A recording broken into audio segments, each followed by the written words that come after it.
Juan Kapitulo 6, versikulo 35. Si Jesus miingon kanila, "Ako mao ang pan nga naghatag sa kinabuhi. Ang muari kanako dili nagayod gutomon, ug ang mutuo kanako dili nagayod uhawon." Pan sa kinabuhi.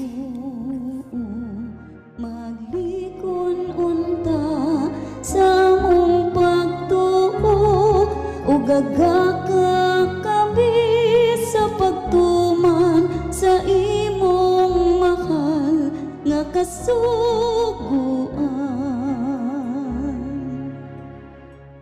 Ang Ginoo manaa kaninyo. Santos nga Ebanghelyo sumala ni San Marcos. Si Herodes mismo mao ang nagpadakop, nagpagapos, nagpagbilanggo kang Juan. Gihimo niya kini tungkol Herodias nga iyang gipangasawa, bisan kung kini si Herodias, asawa ni Felipe, ang iyang igsuon. Kay si Juan God nagpunay magsulti kang Herodes, dili matarong na magigpuyo ka sa asawa sa imong igsuon. Tungod niini, nagdumot si Herodias kang Juan, kung naninguha pagpatay kaniya. Apan wala siya makahimo niini, kay wala man siya tuguti ni Herodes. Nahadlok si Herodes kang Juan, kanasayod man siya nga si Juan maayo ug balaan nga tao. Busaya siyang kipanalipdan.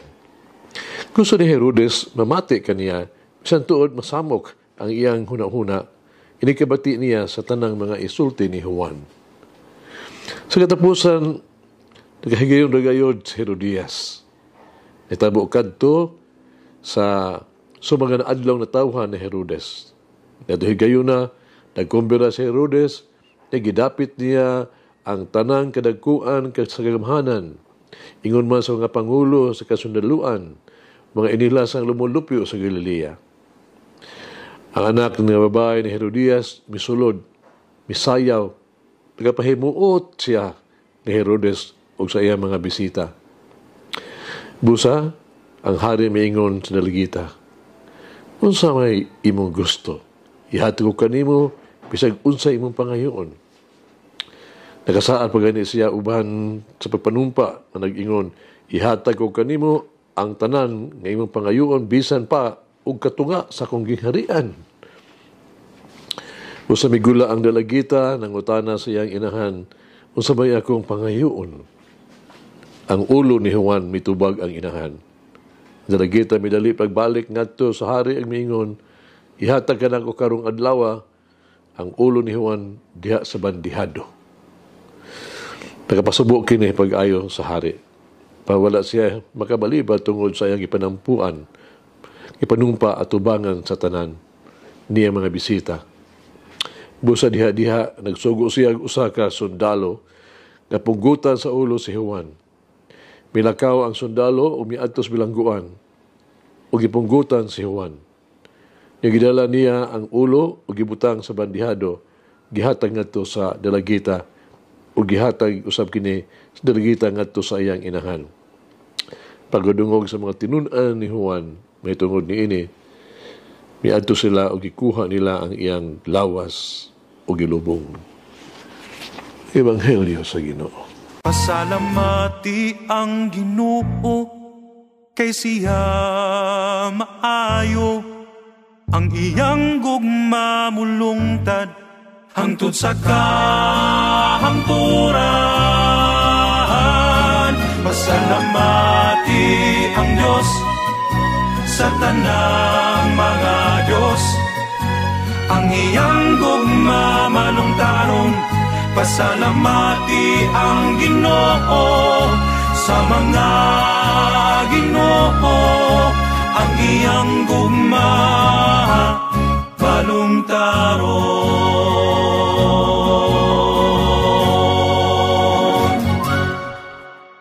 Ang Ebanghelyo karong adlaw usa ka makalisan kaayong drama sa kamatayon ni Juan Bautista. Gidakop siya ni Herodes.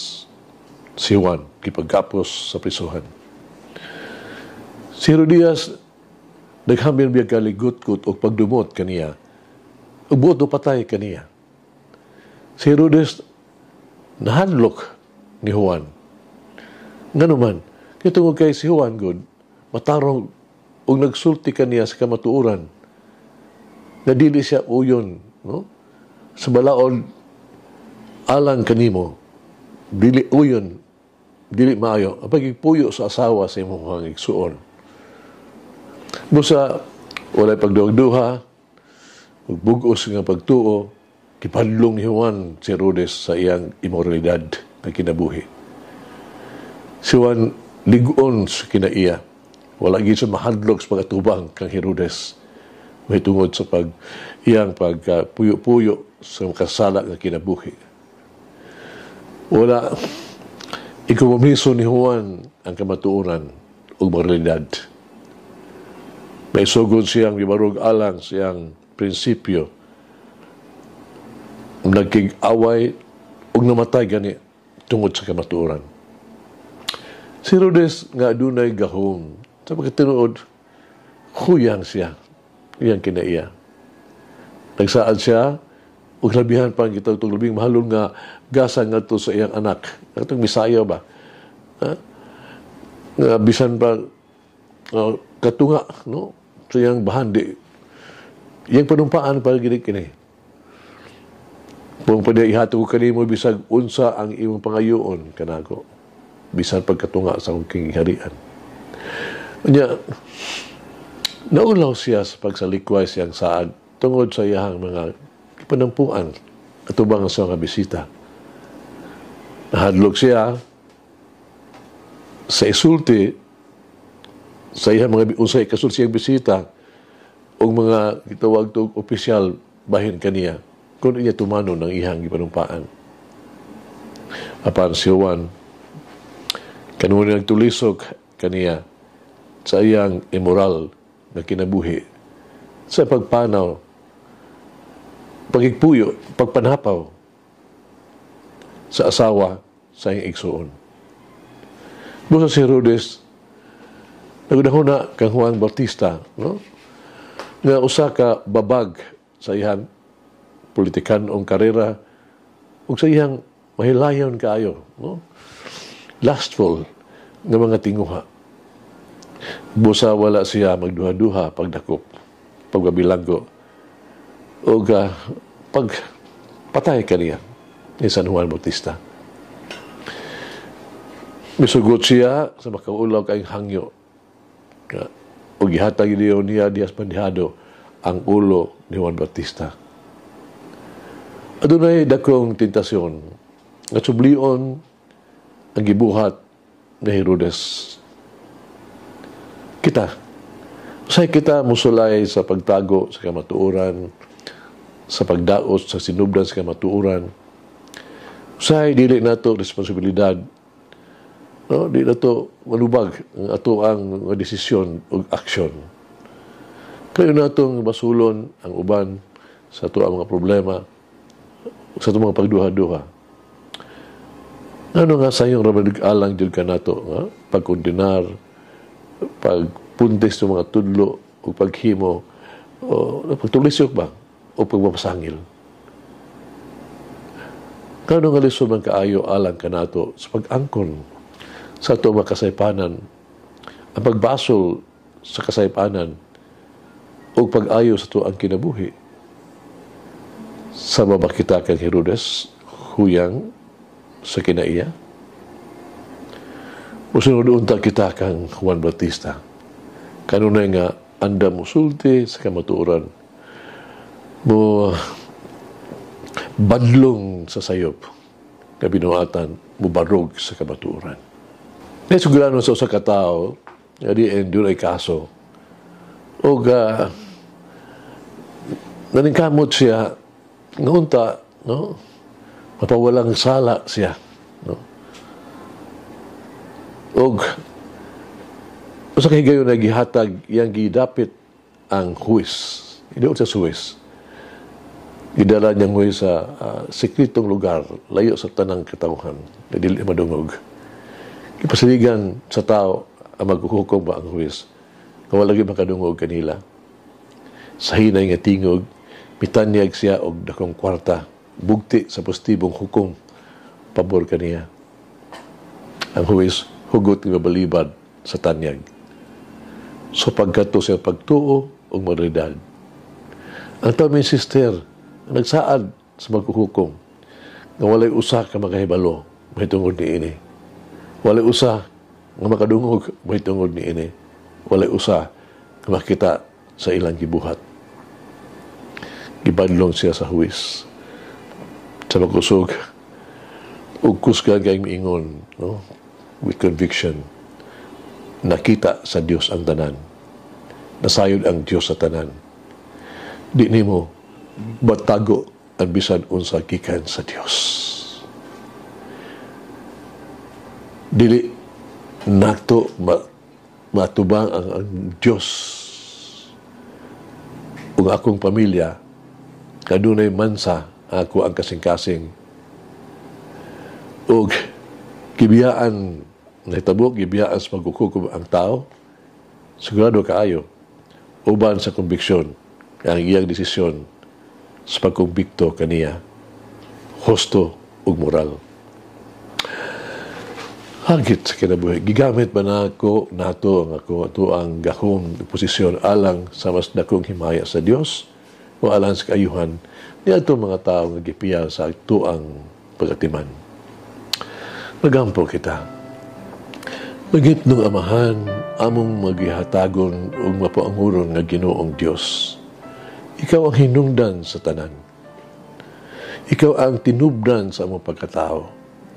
Ang tanan namo gikan kanimo, kung unsa mi tungod nimo. Biyahe kami, palihog, aron maghimong mas responsable sa unsay anaa kanamo. Himo kami nga maalamon, matunud-anon ng mga pinihalan. Purmaha kami sa matunud-anon ug moral. Ihatag ka namo ang imong grasya ulang nitong amahan amo maghihatagon mapaanguron nga Ginoo nga Dios aron dili namo abusuhan ang amo ang mga otoridad.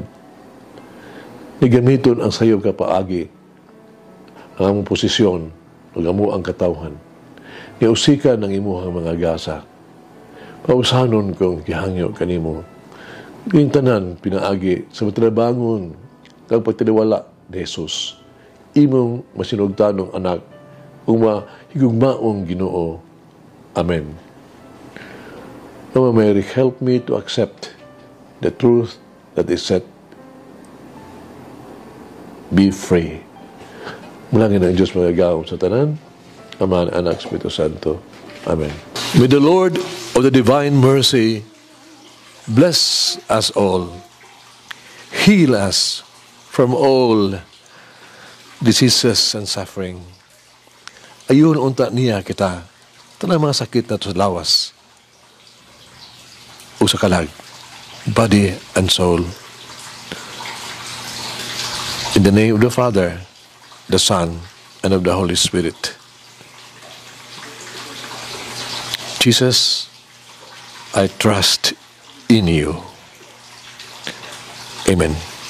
Whoever eats the bread of life will never hunger, says the Lord. Kay galaan inyong nabati ang pagpaambit ug hamubong pamalandong sa pulong sa Dios pinaagi sa tulumanon pan sa kinabuhi nga gidumala ni Monsignor Daddy Silva. Hangtod na usab sa sunod higayon, daghang salamat.